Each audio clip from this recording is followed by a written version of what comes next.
I'm feeling lonely. Oh, I wish I find a lover that could hold me. The Humble Business Tycoon. Kabanata 172. Sa harap ng lahat, lumapit si Kenneth Wu, tinapakan ang dibdib ng isa sa mga gangster, at malamig na nagtanong, "Sino kayo? Bakit ninyo inatake ang pamilya Huang? Ha! Patayin mo kami kung kaya mo." Itinaas ng gangster ang kanyang ulo, at tila hindi siya sakam sa buhay at takot sa kamatayan. "Gusto kong makita kung mas matigas ang bibig mo o ang mga pamamaraan ko." Dinampot ni Kenneth Wu ang mga piraso ng halamanan at inilagay sa leeg ng gangster, pinipilit siyang magtanong, "Sabihin mo, sino kayo?" Walang sasabihin. Naghahanap ka ng kamatayan. Nang makatagpo si Kenneth Wu ng ganitong klaseng matitigas na ulo, nagalit din siya. Sumuntok siya sa dibdib ng gangster, pagkatapos ay inilapit ang mga piraso ng halamanan sa leeg ng gangster, at malamig na nagtanong, "Bibigyan kita ng huling pagkakataon, kung hindi mo sasabihin ang totoo, huwag mo akong sisihin kung maging bastos ako sa iyo." Humph! Malamig na sumanghal ang gangster, mahigpit na nakatikom ang kanyang bibig. Nang akmang magtatanong pa si Kenneth Wu, isang grupo ng pulis ang sumugod sa silid-aralan at pinalibutan ito. Tigil! Isa sa mga pulis ang bumunot ng baril at itinutok sa ulo ni Kenneth Wu, "Kung manggahas kang gumalaw ulit, babarilan kita." "Ikaw ba yan?" Tumangala si Kenneth Wu at nakita ang pamilyar na mukha sa harap niya. Ang pulis sa harap niya ay walang iba kundi si Rowena Su, ang pulis na nakaengkwentro niya noon, at ang kapitan ng istasyon ng pulisya ng Dongcheng. Ito ay nasa ilalim ng jurisdiction ng lugar ng Dongcheng, at hindi nakapagtataka na makita si Officer Su dito. "Hanboy, nagkita tayong muli." Ibinuko ni Rowena So ang sulok ng kanyang bibig na nagkikislapan ang mga mata. "Noong nakaraang beses ay ginahasa ako ng batang ito sa publiko at sinamantalahan, ang account ay itinatago sa aking isipan." Hindi inaasahan, mahuhulog muli si Kenneth Wu sa kanyang mga kamay, sinasamantala lamang ang pagkakataong ito upang turuan ang bastos na bata. "Police Officer Su, napakaganda mong tingnan sa uniforme ng pulis." Inilipat ni Kenneth Wu ang kanyang tingin pababa, at naghagis ng isang matalim na sulyap kay Rowena Su. Hindi na kailangang sabihin, ang babaeng ito ay talagang dominante, maihahambing kay Catherine Huang, kahit na ang pagsusuot ng uniforme ng pulis ay hindi mapigilan ang pagmamalaki na iyon. "Ikaw." Matapos gahasain muli, kumaybot ang bibig ni Rowena So at nagbanta sa isang mahinang boses, "Maliit na bastardo, hahawakan kita sa istasyon ng pulisya mamaya." Pagkatapos sabihin ito, itinabi niya ang kanyang baril at bumaling sa kanyang mga tauhan at iniutos, dalhin si Kenneth Wu at ang mga kriminal na ito pabalik sa istasyon ng pulisya. Opo. Nang makuha ng ilang pulis ang utos, sinimulan nilang arestuhin si Kenneth Wu at ang apat na malubhang nasugatang kriminal. Teka! Nang makita na aalisin na ng mga pulis si Kenneth Wu, dali-daling humakbang si Catherine Huang upang pigilan siya. "Officer, hindi nagkasala si Kenneth Wu, bakit ninyo siya inaaresto? Nakita ko siyang gumawa ng pagpatay gamit ang mga piraso ng paso ng bulaklak kanina lang." Malamig na sabi ni Rowena Su, nagngangalit ang kanyang mga ngipin. "Gusto kaming atakihin ng gangster, pinoprotektahan niya kami, ito ay kabilang sa lehitimong pagtatanggol." "Ito ba ay isang lehitimong pagtatanggol? Hahatulan ko ito. Hindi mo na kailangang sabihin sa akin." Tanong ni Rowena Su nang walang pasensya, "Sino ang tumawag sa pulis?" "Ako po." Nagkusang tumayo si Ken Huang. "Sige, sumama ka sa akin pabalik sa istasyon ng pulisya upang magtala ng pahayag." Pagkatapos sabihin ito, nanguna si Rowena Su sa paglalakad sa labas. Gusto pa ring pigilan ni Catherine Huang, ngunit pinutol siya ni Kenneth Wu, "Sister Catherine, huwag kang mag-alala, magiging maayos ako at babalik ako kaagad. Pero, hindi ako nakagawa ng anumang krimen. Kilalang kilala ko ang kanilang direktor, kaya tiyak na magiging maayos ako." Matapos sabihin ito ni Kenneth Wu, sinabi niya kay Sister Catherine, "Maraming miyembro ng pamilya Huang ang nasugatan. Magmadali kayo at dalhin sila sa ospital. Pupuntahan ko kayo mamaya." "Sige." Pagkarinig nito, tumango si Catherine Huang nang may pagkalunas. "Hahayaan kong tulungan ka ni Logan maya-maya." Pagkatapos sabihin ito ni Kenneth Wu, nakita niya si Logan na sumusugod. Pagkakita ni Logan na inaaresto ng pulis ang batang Panginoon, agad siyang nagsimulang magmukhang balisa. Nag-alala si Kenneth Wu na magdudulot ng gulo si Logan, at dali-dali siyang pinigilan, "Logan, huwag kang gumawa ng anumang bagay sa pulis. Ang mga pulis na ito ay may baril lahat, at kung talagang magsimula sila ng kanilang mga kamay, tiyak na magdurusa si Logan." Bukod dito, ang kaso ng pag-atake sa pulis ay hindi isang biro, at hindi maaaring mahuli si Logan sa bureau.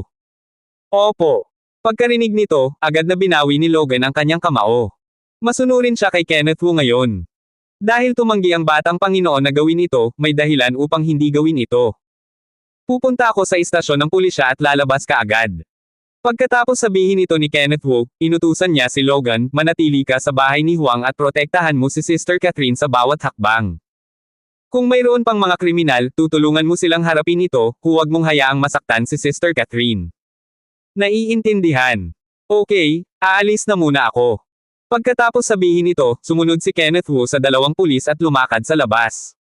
Sa ganitong paraan, dinala muli si Kenneth Wu sa istasyon ng pulisya at ikinulong sa isang silid ng interogasyon ng mag-isa. Pagkatapos ng mahigit kalahating oras, pumasok si Rowena Su sa silid ng interogasyon ng mag-isa, hawak ang istant ng kapitan at nagtanong, pag-usapan natin ito, bakit ka gumawa ng krimen? Sa palagay ko, alam na ni Officer Su kung ano ang nangyari. Ako ay isang lehitimong pagtatanggol. Sagot ni Kenneth Wu na may ngiti sa kanyang mukha. Makatarungang pagtatanggol. Tama. Halata namang nasupil mo na ang gangster, at naghanda kang hiwain ang ugat ng gangster gamit ang mga tile ng paso ng bulaklak nang hindi lumalaban ang gangster. Ito rin ba ay isang lehitimong pagtatanggol? Gusto ko lang takutin ang mga gangster, hindi talaga gustong pumatay. Kalmadong sagot ni Kenneth Wu. Bakit ako maniniwala sa iyo? Kung hindi ka naniniwala sa akin, maaari mong tanungin ang pamilya Huang, maaari silang magpatotoo para sa akin. Huwag ka nang magsalita ng kalokohan sa akin. Natuklasan ni Rowena Su na walang paraan upang ipagpatuloy ang paglilitis. Sa sitwasyong ito, imposibleng hatulan si Kenneth Wu. Ang lahat ay nilinaw na. Ang mga gangster na iyon ay sumugod sa pamilya Huang at gumawa ng mga krimen. Ginamit ni Kenneth Wu ang kanyang sariling lakas upang takutin ang mga gangster at protektahan ang kaligtasan ng pamilya Huang. Makatuwiran na si Kenneth Wu ay hindi lamang walang kasalanan, ngunit mayroon ding merito. Ngunit tumanggi siyang pakawalan si Kenneth Wu, at galit na sinabi, maliit na bastardo, sinamantala mo ako noong nakaraang beses. Sa pagkakataong ito, tingnan natin kung paano kita lilinisin. Anong gusto mong gawin? Gusto kong subukan mo ang aking mga pamamaraan. Pagkatapos sabihin ito ni Rowena Su, sinipa niya ang kanyang binti patungo sa pantalon ni Kenneth Wu. Ang sipa na ito ay hindi mabigat, ngunit hindi rin magaan. Hindi upang alisin si Kenneth Wu, ngunit maaari rin siyang gawing mas masahol pa kaysa sa kamatayan. Shit! Palihim na isinumpa ni Kenneth Wu, at dali-daling umiwas sa takot. Bilang isang pulis, nang-ahas kang gumamit ng lincheng. Talagang hindi makatwiran. Huwag kang magsalita ng kalokohan. Hindi tumama si Rowena Su at sinipa muli ang pantalon ni Kenneth Wu gamit ang kanyang binti na mas malakas kaysa dati. Sa pagkakataong ito, hindi umiwas si Kenneth Wu, iniunat ang kanyang kamay upang hawakan ang nababaluktot na hita, at ngumiti, halika, saktan natin ang isa't isa. Mabahong hooligan, bitawan mo ako. Hindi mo ba gustong sipain ako, hayaan mo lang akong magpakita ng mga trick? Hindi lamang hindi bumitaw si Kenneth Wu, ngunit dahan-daang itinaas ang mga binti ng babae. Ano? Umiyak si Rowena Su sa sakit, at galit na umungal, asshole, hayop, bitawan mo ako kaagad. Anong nararamdaman mo? Babarilan kita. Masakit ba? Masamang anak, Sumigaw si Rowena Su sa sakit bago niya natapos ang kanyang sumpa, lumabas ang mga luha sa kanyang mga mata. Masyadong sobra ang asong lalaki at halos nabali ang kanyang binti. Officer Su, manggahas kang sipain ako muli sa susunod, huwag mo akong sisihin kung maging bastos ako sa iyo. Nang makita ang mga luha sa mga mata ni Rowena Su, binitawan ni Kenneth Wu ang kanyang kanang binti. Asshole, papatayin kita. Matapos makalaya, hindi maitago ni Rowena Su ang kanyang kahihiyan at bumunot ng baril sa ulo ni Kenneth Wu. Walang sino man ang nang-ahas na tretuhin siya ng ganoon, at halos hatiin ang kanyang binti. Bilang isang kapitan ng pulis, hindi pa siya nakaranas ng ganoong kahihiyan. Hindi natakot si Kenneth Wu, at walang pakialam na nagkibit-balikat, Police Officer Su, kung hindi mo ako gusto, barilin mo na lang ako. Ikaw. Nanginginig ang mga sulok ng bibig ni Rowena Su, at nanginginig ang kanyang kamay sa loob ng mahabang panahon, ngunit sa huli ay hindi siya bumaril. Bagamat medyo walang hiya ang lalaking ito, hindi naman siya karapat-dapat mamatay. Bukod dito, ang batang ito ay may napakalakas na background, at kung talagang babarilan niya, magdudulot siya ng malaking problema sa kanyang sarili. Boom! Sa sandaling ito, sinipa ang pinto ng silid ng interogasyon, at nagmamadaling pumasok si Terry Liang, ang direktor ng istasyon ng pulisya. Nabalitaan niya na ikinulong ni Kapitan Su si Kenneth Wu sa silid ng interogasyon ng mag-isa, at natatakot na may mangyaring mali, kaya nagmadali siyang pumasok. Nang tutukan ni Kapitan Su ng baril si Kenneth Wu, natakot ang malamig na pawis sa kanyang noo, at dali-dali siyang humakbang upang pigilan ang pag-inom. Kapitan Su, nasisiraan ka na ng ulo, itabi mo na ang baril. Director Liang, bakit ka narito? Itinabi ni Rowena So ang baril na may ilang nagkasalang konsensya. Sa simula pa lang, gusto ko lang magtago dito para turuan si Kenneth Wu ng pribado, ngunit hindi ko inaasahan na malalaman ito ni Director Liang. Anong krimen ang nagawa ni Kenneth Wu sa pagkakataong ito? Siya. Natapos ang mga salita ni Rowena Su sa loob ng ilang sandali, at talagang hindi siya makahanap ng anumang angkop na akusasyon sa ulo ni Kenneth Wu. Kapitan Su, talagang binaygo mo ako. Sinulyapan ni Terry Liang si Rowena So at pinagsabihan sa isang mahinang boses, ilang beses ko nang sinabi sa iyo, Kenneth Wu, hindi namin kayang galitin ka, hayaan mong huwag mo akong galitin, bakit hindi ka nakikinig? Ano? Gusto ko lang siyang turuan ng leksyon. Hindi pa siya nakakuha ng iyong pagkakataon na magturo, pumunta ka at humingi ng tawad sa kanya. Huwag kang pumunta. Iginilid ni Rowena So ang kanyang ulo ng medyo kusang loob. Matapos samantalahin ng batang ito, talagang imposible para sa kanya na humingi ng tawad sa ganoong rogue. Ikaw. Madiing pinalipad ni Terry Liang ang kanyang mga manggas at malamig na sinabi, kalimutan mo, aayusin ko ang account sa iyo mamaya. Alam niya ang pagkatao ni Rowena Su, at hindi madaling mapatawad ang babaeng ito. Ibinabalang niya ang kanyang poster at ngumiti at sinabi kay Kenneth Wu, nasaktan si Kapitan So kanina lang, humihingi ako ng tawad sa iyo sa kanyang ngalan. Seryoso si Director Liang. Bahagyang ngumiti si Kenneth Wu at nagbiro, sadyang pinupuntirya ako ng iyong Kapitan Su, baka gusto mo ako. Ikaw. Nagngalit si Rowena Su nang marinig niya ito, at akmang magmura ng ilang salita, ngunit tinitigan siya ni Terry Liang. Sinamahan ni Terry Liang si Kenneth Wu na may nakangiting mukha at sinabi, ang Kapitan Su ay may masamang ugali. Huwag mo itong isapuso. Ipapadala kita pabalik. Pagkatapos ng lahat, iniunat niya ang kanyang kamay at gumawa ng isang mangyaring kilos. Ayaw kong bumalik ngayon. Kinapa ni Kenneth Wu ang kanyang gwapong hairstyle at sinabi na may ngiti. Ano?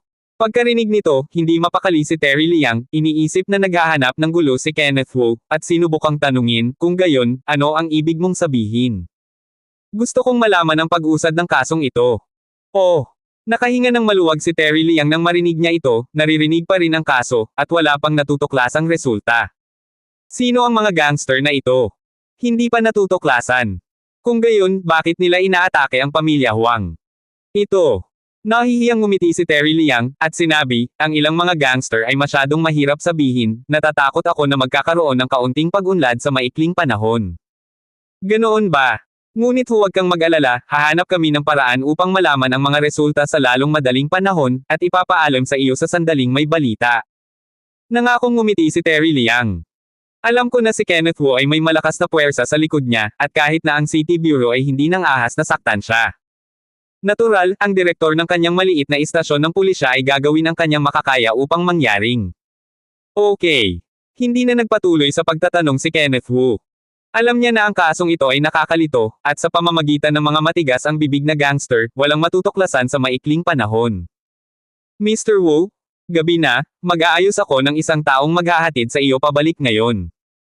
Ngumiti si Terry Liang para mangyaring. Hindi na kailangan.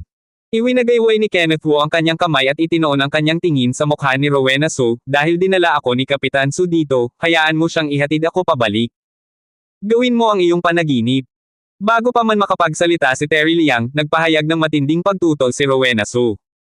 Ngayon ay kinasusuklaman niya si Kenneth Wu, ang masamang rascal na ito, at hindi na siya makapaghintay na bugbugin ang batang ito hanggang sa mamatay upang mapawi ang kanyang pagkamuhi. Bilang kapitan ng East City Pili, na may titulong babaeng demonyo, hindi mabilang na mga gangster ang natakot, ngunit hindi inaasahan ni Kenneth Wu na sasamantalahin ng batang ito.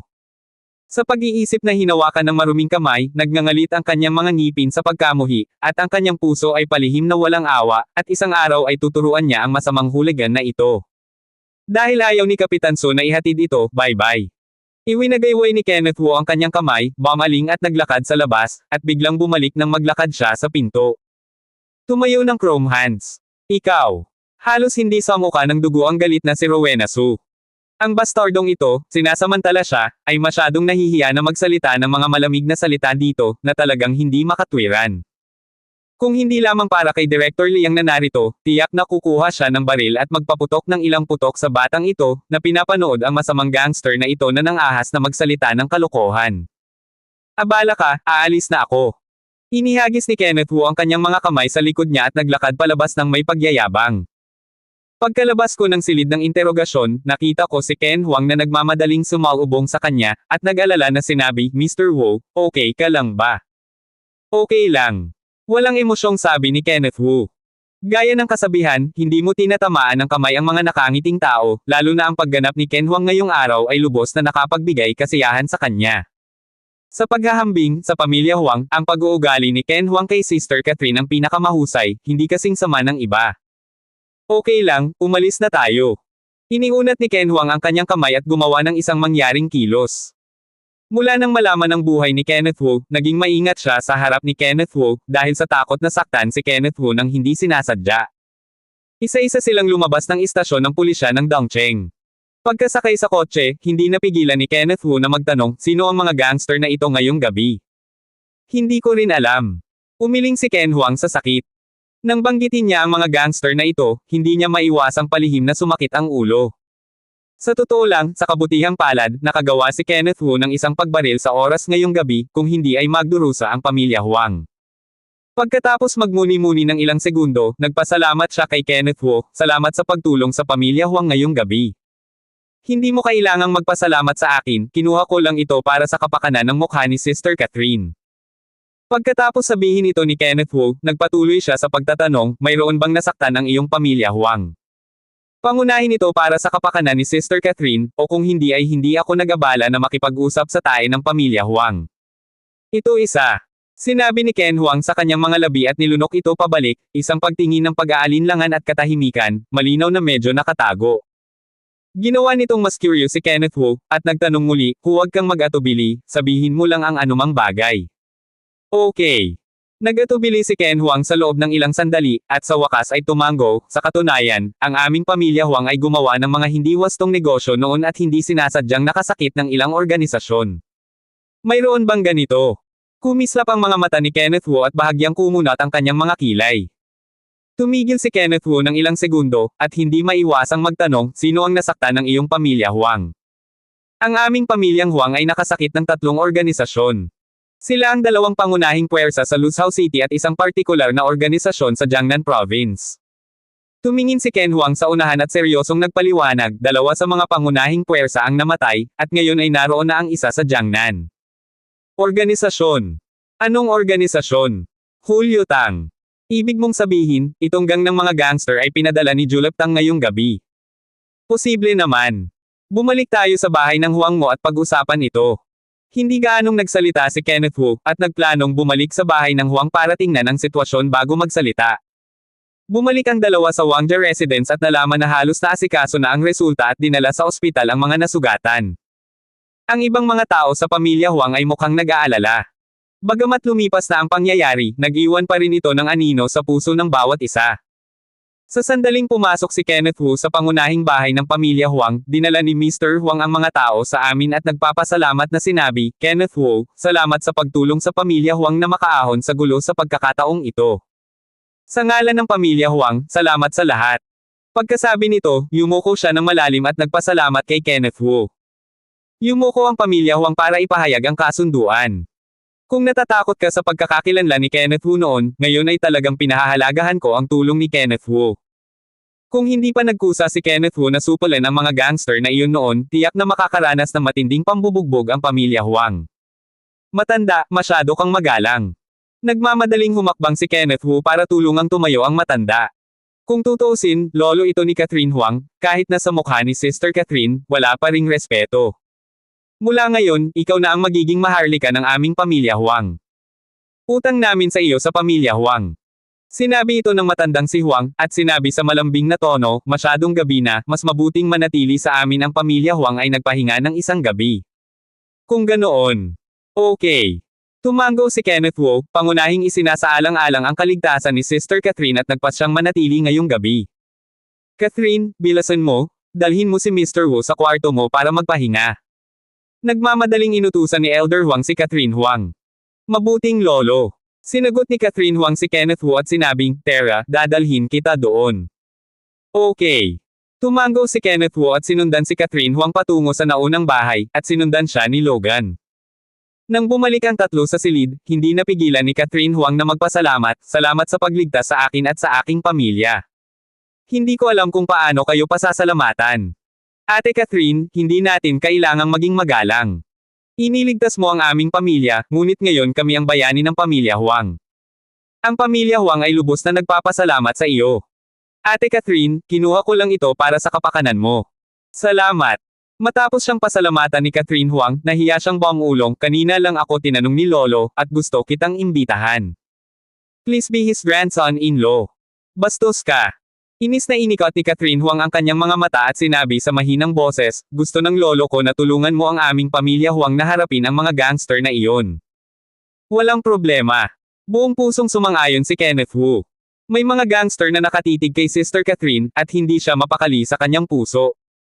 Kailangan niyang gumawa ng paraan para masolusyonan ang mga gangster na iyon para magawa niya ito once and for all. Payag ka ba talaga? Siyempre naman. Natatakot ang lolo ko na ayaw mo. Higit sa lahat ay ayaw kong nasa panganib ka. Napakabait mo ate, hindi alam ni ate kung paano ka gagantay. Nakagat ni Catherine Huang ang kanyang labi, puno ng pasasalamat ang kanyang mga mata. Ang tulong ay mutual. Marami ka nang naitulong sa akin noon. Natutuwa akong makilala ka. Huminga ng malalim si Catherine Huang, at hinimok, narinig ko na ang mga gangster na iyon ay mula sa Hulyo Tang. Napakabangis nila. Dapat kang mag-ingat. Huwag kang mag-alala. Pagkatapos sabihin ito ni Kenneth Wu, itinaas niya ang kanyang ulo at sinabi kay Logan, hindi mo kailangang mag-alala tungkol sa akin, suriin ang mga detalye ng Hulyo Tang at bigyan ako ng sagot sa lalong madaling panahon. Sige, pupunta na ako. Tumugon si Logan at tumalikod para lumabas ng silid. Pagkaalis ni Logan, tahimik ang silid, medyo nahihiya sa galit. Para maresolba ang kahihiyan, nakangiting iminungkahi ni Catherine Huang, anak, maligo ka muna, at matulog ng maaga pagkatapos ng shower. Mabuti. Tumango si Kenneth Wu at pumasok sa banyo. Maya-maya pa ay lumabas na ako, kumuha ng tuwalya habang nagpupunas ng buhok, ngumiti at sinabing, Ate Catherine, mabango talaga ang tuwalya sa bahay mo. Oo, ikaw. Nakita ni Catherine Huang ang pink na tuwalya sa kamay ni Kenneth Wu, biglang namula ang kanyang magandang mukha, bakit mo pinupunasan ang ulo ko ng tuwalya na pinaligon ko? Kung ganoon, bakit hindi mo sinabi kanina? Nagmamadaling itinapon ni Kenneth Wu ang tuwalya sa gulat. Off! Nang makita ang hitsura ni Kenneth Wu, hindi napigilan ni Catherine Huang ang mapangiti, lumapit siya para kunin ang tuwalya at sumigaw, mabango na bata, ayaw mo pa rin sa kapatid ko. Hoy! Napakamot ng ulo si Kenneth Wu, at nalaman niyang masyadong prangka ang ugali ngayon. Humihingi siya ng paumanhin, hindi naman sa ayaw ko kay Sister Catherine, pero masyadong malakas ang amoy, natatakot akong hindi ko ito mahawakan. Bastos ka! Ngumuso si Catherine Huang, hawak ang tuwalya na namumula at tumakbo sa banyo. Mapait na ngumiti si Kenneth Wu at umiling, pagkatapos ay tumalikod at bumalik sa silid upang matulog. Walang salita para sa isang gabi. Kinabukasan, nagising siya sa isang mabilis na katok sa pinto. Akala niya si Ate Catherine ang kumakatok sa labas. Natakot at nagmamadaling nagsuot ng damit at pantalon, at binuksan ang pinto nang mapuno siya, at nalaman na si Logan pala ang nakatayo sa labas ng pinto. Nalaman mo ba ang tungkol sa Dragon Tiger Hall? Nang makita ang ekspresyon ni Logan, alam ni Kenneth Wu na maayos ang takbo ng mga bagay. Tama. Tumango si Logan at blankong sinabi, pagkatapos ng maraming pagsisiyasat, nalaman namin ang mga detalye ng Dragon Tiger Hall. Sabihin mo sa akin ang kwento. Ang Hulyo Tang ay orihinal na isang malaking kumpanya sa timog ng Yangtze River. Nang maglaon dahil sa mahinang pamamahala, napunta ito sa isang madilim na kalsada, umaasa sa mga kulay-abong negosyo na iyon upang lumago at lumago. Diretso sa punto. Ang Huang family ay orihinal na isang maliit na sangay ng Dragon Tiger Hall. Nang maglaon pagkatapos ng isang salungatan sa Dragon Tiger Hall, ipinagkanulo niya ang organisasyon at pumunta sa Luzhou upang umunlad ng mag-isa.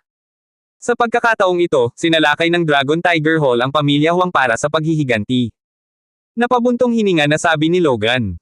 Tapusin ang mga hinaing sa pagitan ni Hulyo Tang at ng pamilya Huang. Inom ka muna.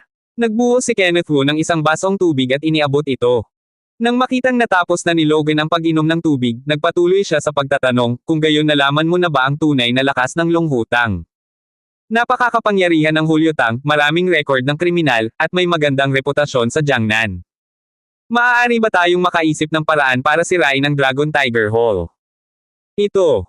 Nagatubili si Logan ng ilang segundo, at sinabi sa malalim na boses, sa ating kasalukuyang lakas, ang pakikipaglaban kay Long Hutang ay katumbas ng paghampas ng isang bato sa isang itlog. Napakalakas ng Hulyo Tang. Tama. I see. Sige ka. Tumango si Kenneth Wu bilang pag-unawa, at nagkaroon ng pangkalahatang pansariling pag-unawa sa Hulyo Tang.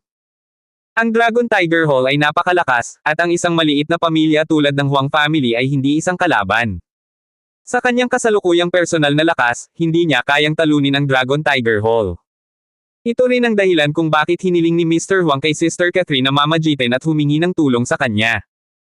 Malinaw, gusto niyang gamitin niya ang kapangyarihan ng pamilya. Matapos mag-isip sandali, kinuha niya ang kanyang cellphone at dinial ang telepono ni Yasmin Long, at tinanong ang cellphone, Mr. Long, mayroon ka bang pagkain? Sa kabilang dulo ng telepono, huminto si Yasmin Long ng ilang segundo, at hindi maiwasang magtanong pabalik, bakit nagsimulang mag-alala ang young master kung kakain ako? Wala ka bang pakialam dito? Biglang naging malamig ang tono ni Kenneth Wu, pakiramdam niya ay talagang nag-aalala siya kay Secretary Long kamakailan. Mula nang hindi ko sinasadyang tumingin sa katawan ni Yasmin Long noong huling pagkakataon, nakaramdam ako ng pagkakonsensya sa aking puso at pag-aalaga ng ilang mga salita paminsan-minsan. Okay. Matigas na naglabas ng salita si Yasmin Long. Tapos kumain ka na. Hindi. Remember to eat breakfast later, huwag kang magpapagutom sa ulo mo. Oo. Tama. Pagkatapos magsalita ng ilang kalokohan, dumiretso si Kenneth Wu sa paksa, Secretary Long, narinig mo na ba ang Hulyo Tang? Narinig ang tungkol dito. Narinig mo na ba ito? Medyo nagulat si Kenneth Wu. Pagkatapos ng lahat, si Yasmin Long ay isang babae, at dapat ay bihira niyang pakialaman ito. Oo. Sa kabilang dulo ng telepono, matiigang nagpaliwanag si Yasmin Long, ang Hulyo Tang ay orihinal na isang maliit na organisasyon, at nagkaroon ng maliit na salungatan sa mga industriya ng pamilya Wu. Hiniling sa akin ng matandang lalaki na imbestigahan si Hulyo Tang noon. May conflict sa Wu family natin. Tama. Napakadaya ni Long Hutang, kahit ang pamilya nating Wu ay naglakas loob na manggulo. Master, baka hindi ko naipaliwanag. Nagtimpla ng ilang segundo si Yasmin Long sa kanyang puso, at seryosong nagpaliwanag, ang Hulyo Tang ay hindi direktang sumasalungat sa aming pamilyang Wu, ngunit may salungatan sa aming maliit na kumpanya. Isinasaalang-alang ng pamilyang Wu na pauksain ang Dragon Tiger Hall. Kaya nga, tumango si Kenneth Wu ng may pag-unawa, at sinubukang magtanong, kailan ang plano ni Lolo na lipulin si Hulyo Tang. Para harapin ang ganitong uri ng maliit na organisasyon, hindi mo kailangan ang matanda na humarap. Kung kailan mapapawi ang Hulyo Tang, hindi ko alam. Pagkatapos sabihin ito ni Yasmin Long, hindi niya naiwasang magtanong, Guro, bakit bigla kang nag-alala tungkol kay Hulyo Tang? Bagay. Wala lang, magtanong lang, ibababa ko muna ang tawag. Pagkasabi nito ni Kenneth Wu, diretso niyang ibinaba ang telepono. Dahil may antagonism si Hulyo Tang sa pamilya Wu, hindi na siya kailangang magsalita, naniniwala akong mapapawi ang organisasyong ito ng pamilya Wu sa lalong madaling panahon. Pagkatapos lamang ng tawag sa telepono, lumapit si Catherine Huang at ngumiti at sinabing, tinawag sa akin ni Lolo na tawagan ka para bumaba para mag-almusal. Okay, tara na. Tumango si Kenneth Wu, at sinundan si Sister Catherine na umalis sa tirahan patungo sa pangunahing bahay sa hindi kalayuan. Isang masaganang almusal ang inihanda sa dining room, kasama ang lahat ng uri ng pagkain, kumpletong hanay, at iba't ibang uri. Isa lang itong matako na piging. Kenneth Wu, mangyaring umupo. Itinuro ng matandang lalaki na si Huang ang posisyon ng panauhin sa tabi niya at masigasig na ngumiti. Huwag masyadong magalang, lahat ay umupo. Bahagyang ngumiti si Kenneth Wu at lumakad para maupo kasama ang matanda. Umupo si Sister Catherine sa tabi niya, at umupo rin ang iba pang miyembro ng pamilya Huang.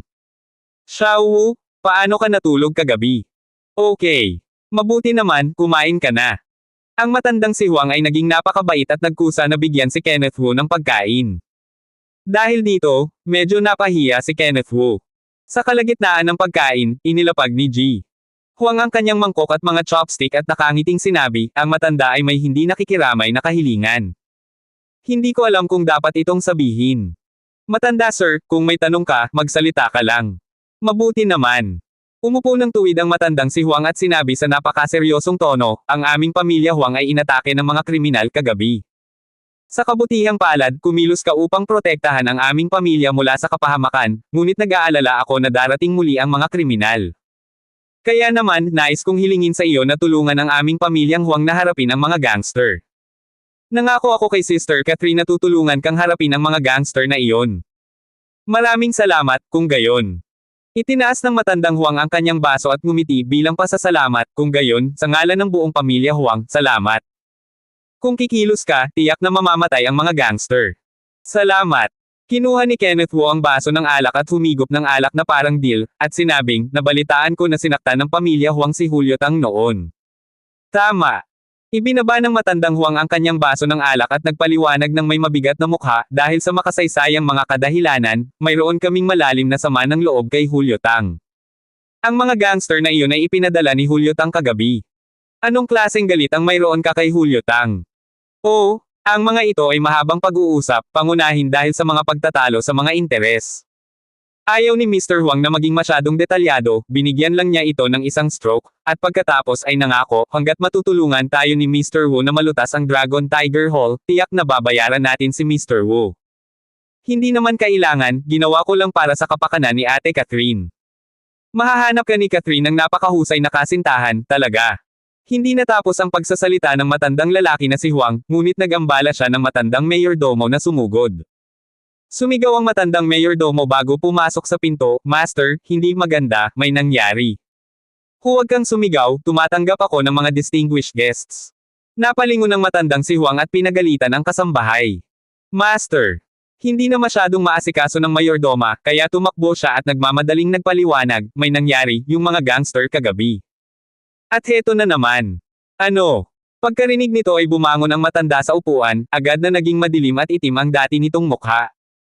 Nagulat din ang pamilya Huang sa mga salitang ito, at naging tense ang buong ekspresyon, na para bang may nalalapit na sakuna. Ilang sandali pa ay naging tense ang buong restaurant. Si G. Huang ang unang nag-react at nagutos sa kanyang mga anak at apo, huwag kayong magpakatanga, magmadali. Tumawag kayo ng pulis. Nang marinig ito ng lahat, inilabas nila ang kanilang mga mobile phone upang maghanda sa pagtawag sa pulisya.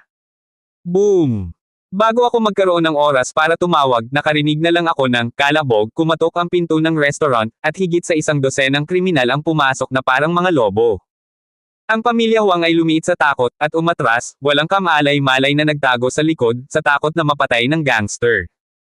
Ang ulo ay isang lalaking may tato sa edad na 50 taong gulang na pumasok sa restaurant at tiningnan ang pamilya Huang na parang lobo, na sumasabog sa kahangahangang galit sa buong katawan.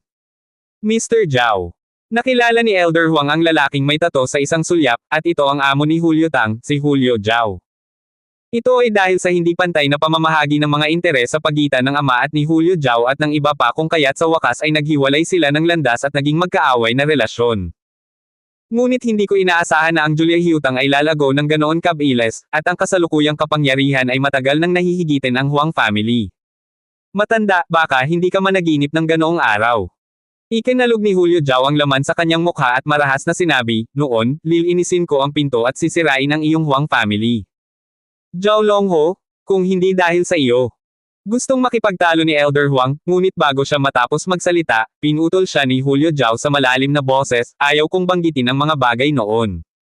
Anyway, kailangan kong sirain ang iyong pamilya Huang ngayon. Pagkasabi nito, dahan-dahan niyang itinaas ang kamay at kumaway ng malakas, at dalawang salita ang lumabas sa pagitan ng kanyang mga ngipin, mga kamay. Nang matanggap ang utos, pinalibutan siya ng higit sa 100 kriminal na may nakamamatay na aura. Nang makita ang napakaraming asasin na paparating, ang puso ng pamilya Huang ay tumibok ng malakas sa takot, at lahat sila ay umatras at umiwas. Kahapon, nakita ko kung gaano kalupit ang mga gangster na ito. Kahit ang mga bodyguard ng pamilya Huang ay hindi kalaban. Ang pamilyang Huang na walang kapangyarihang pigilan ng manok ay maghihintay lamang na mamatay. At iba pa. Sa kritikal na sandali, tumayo si Kenneth Wu mula sa kanyang upuan at nakangiting tinanong si Julio Zhao, ikaw ba ang amo ng Julio Tang? Oo. Tumango si Julio Zhao at tinitigan si Kenneth Wu, sino ang anak mo? Ang apelyido ko ay Wu, at ang pangalan ko ay Kenneth Wu. Tumayo si Kenneth Wu at dahan-daang lumapit kay Julio Zhao, ngumiti at sinabing, mas mabuting makipag-deal. Anong deal? Pinabayaan mo ang pamilya Huang, paano kung pakawalan ko ang Julio Tang mo? Hahaha. Nang marinig ito, itinaas ni Julio Zhao ang kanyang ulo at tumawa, na para bang nakarinig siya ng isang malaking biro. Matapos tumawa ng mahabang panahon, hindi napigilan ni Julio Zhao na tuyain at sinabing, ang laki-laki mo na, naglakas loob kang kausapin ako sa ganitong tono. Sa tingin mo ba tinatakot kita? Sa tingin ko hindi talaga alam ng anak mo na mataas ang langit at makapal ang lupa. Napailing si Julio Zhao at sumigaw ng malakas, alam mo ba kung gaano kalakas ang Julio Tang natin ngayon? As far as I know, you are just a small organization on the side of security. Mahirap maging matikas. Walang awa na sabi ni Kenneth Wu. Nakagawa na ako ng malalim na pagsisiyasat sa Julio Tang dati. Bagamat medyo sikat ang organisasyong ito sa Jiangnan, ito ay 100 beses na mas masahol pa kaysa sa pamilyang Huang, ngunit kung ikukumpara sa pamilyang Wu, ito ay malayo pa rin.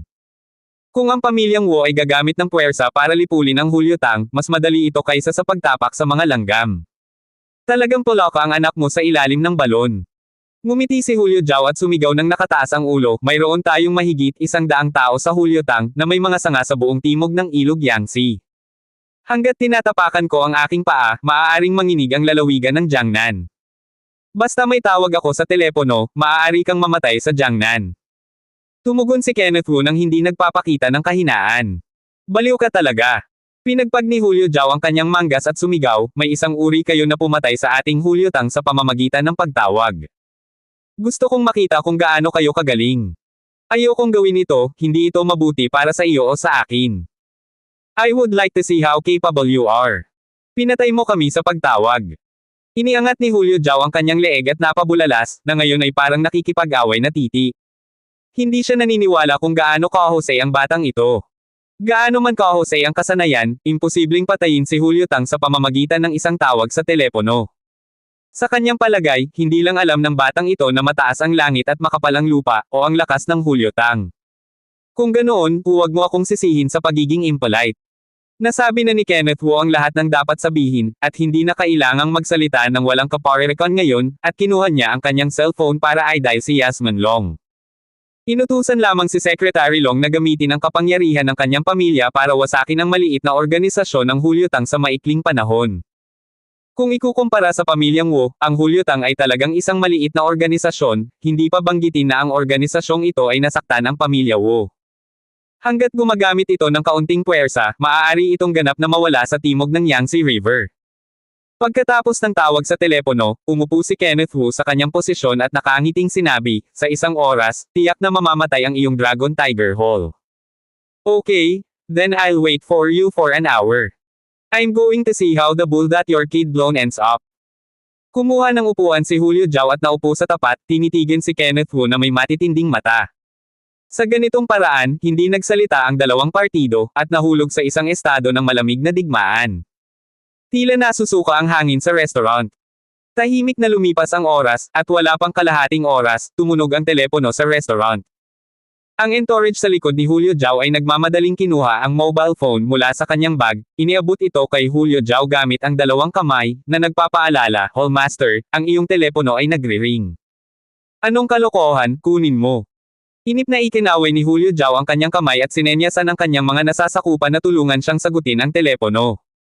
Oo. Sinagot ng entourage ang telepono.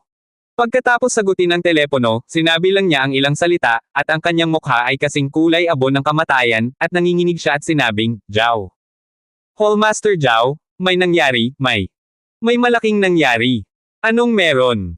Lahat ng 12 sangay sa ilalim ng Dragon Tiger Hall ay nawasak, at ang Dragon Tiger Hall ay ganap na nawasak.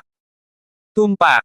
Matapos marinig ito, ang katawan ni Julio Zhao ay nanginginig ng matindi na parang electric shock, diretsyong nahulog mula sa upuan at bumagsak sa lupa na parang putik. Kinailangan ng maraming pagsisikap upang bumangon mula sa lupa, tinitingnan ang kanyang mga nasasakupan na parang patay na kulay abong mukha, sabihin mo ulit, anong nangyari kay Julio Tang? Ngayon lang tumawag ang deputy head ng hall, at ang sangay ng Dragon Tiger Hall ay agad na nawasak. Ang buong hukbo ay nawasak. Paano naging ganito? Biglang sumugod si Julio Jao, iniabot ang kanyang kamay upang hawakan ang kwelyo ng kanyang mga nasasakupan, at umungal, mabuti si Julio Tang, paano ito biglang napahamak. 10 minuto lang ang nakalipas, maraming misteryosong kapangyarihan ang biglang pumasok sa Julio Tang at tumalon mula sa mga pinsan ng Dragon at Tigre. Pagkatapos ay inaresto ng pulisya ang lahat ng magpinsan ng Dragon at Tigre at natagpuan ang lahat ng ebidensyang kriminal. Sinamantala ng Deputy Hallmaster ang kaguluhan. Tumatakbo palayo. OMG! Niyakap ni Julio Jao ang kanyang ulo at galit na umungol, sino? Sino ito? Sino ang misteryosong kapangyarihang ito? Ang mahiwagang kapangyarihan ay masyadong misteryoso, at ang Deputy Hallmaster ay hindi alam ang background ng kabilang partido, tanging ang kanilang apelyido ay Wu. Wu! Biglang inangat ni Julio Jao ang kanyang ulo at tumingin sa batang lalaki na nakaupo sa kanyang tapat. Matagal na nanginginig ang sulok ng kanyang bibig bago siya nagtanong, oo. Oo, ikaw ba? Oo, ako ito. Ang mga mata ni Kenneth Wu ay kalmado gaya ng tubig sa lawa, walang anumang alon. Matagal nang inaasahan na malapit nang sirain ng pamilya Wu ang Dragon Tiger Hall, ngunit hindi ko inaasahan na ganoon kaga. Nagulat din ang pamilya Huang, lahat sila ay tumingin kay Kenneth Wu na may hitsura ng mga halimaw. Hindi nila inaasahan na mapapatay talaga ng batang ito si Julio Tang sa isang tawag lang. Ang lakas ng Dragon Tiger Hall ay kitang-kita sa lahat. Ang katotohanang maaaring wasakin ng organisasyong ito sa maikling panahon ay nagpapakita kung gaano kalakas ang mga puwersa sa likod ni Kenneth Wu, at nakakatakot isipin ang tungkol dito. Sa hindi inaasahan, ikaw talaga. Ayaw tanggapin ni Julio Jao ang katotohanang ito, ngunit hindi niya maiwasang tanggapin ito. Hindi ko pinangarap na ang kapangyarihan sa likod ng batang ito ay napakaganda na talagang pinawi nila ang kanilang Dragon Tiger Hall sa isang tawag sa telepono. Akala ko nagbibiro at nagyayabang ang batang ito. Hanggang sa mga oras na ito ay napagtanto niya na ang batang ito ay nakatago, siya ay isang makapangyarihang karakter na nanloloko. Matagal ko nang sinabi sa iyo na kaya kung patayin ang Dragon Tiger Hall mo, naniniwala ka na ba ngayon? Malamig na sumingot si Kenneth Wu, walang anumang simpatiya sa kanyang puso. Ikaw. Si Julio Jao ay walang masabi sa mahabang panahon, at hindi niya inaasahan na ang Dragon at Tiger Hall, na tumagal ng mahigit 10 taon upang maitayo, ay nawasak sa kamay ng isang mabalahibong batang lalaki. Ang puso ay ayaw, ngunit walang magawa. Kung alam niyang napakatigas ng batang ito, makikipagsundo na lang siya sa batang ito, at hindi siya magiging miserable ngayon. Pero ngayon parang huli na para magsisi. Ang Dragon Tiger Hall ay nawasak, at ngayon siya at ang 12 ng mga kapatid sa likuran niya ay ang tanging walang paraan. Sinasabing ang kuneho ay nangangagat ng mga tao sa pagmamadali, at ang kanilang Dragon Tiger Hall ay napilitang mapunta sa isang desperado na sitwasyon, na walang mapupuntahan. Anak, kahit sino ka pa, mula nang sirain mo ang Julio Tang, hahayaan kitang mailibing. Pagkatapos sabihin ito, sumenya si Julio Jao at inutusan ang kanyang mga nasasakupan, magsama-sama kayo at bigyan ng pamilya Wu at Huang na papatayin ko, aayusin ko ito. Abangan ang mga susunod pang kabanata ng The Humble Business Tycoon. For more updates, please subscribe to my YouTube channel. And don't forget to like and share. Thanks for your support.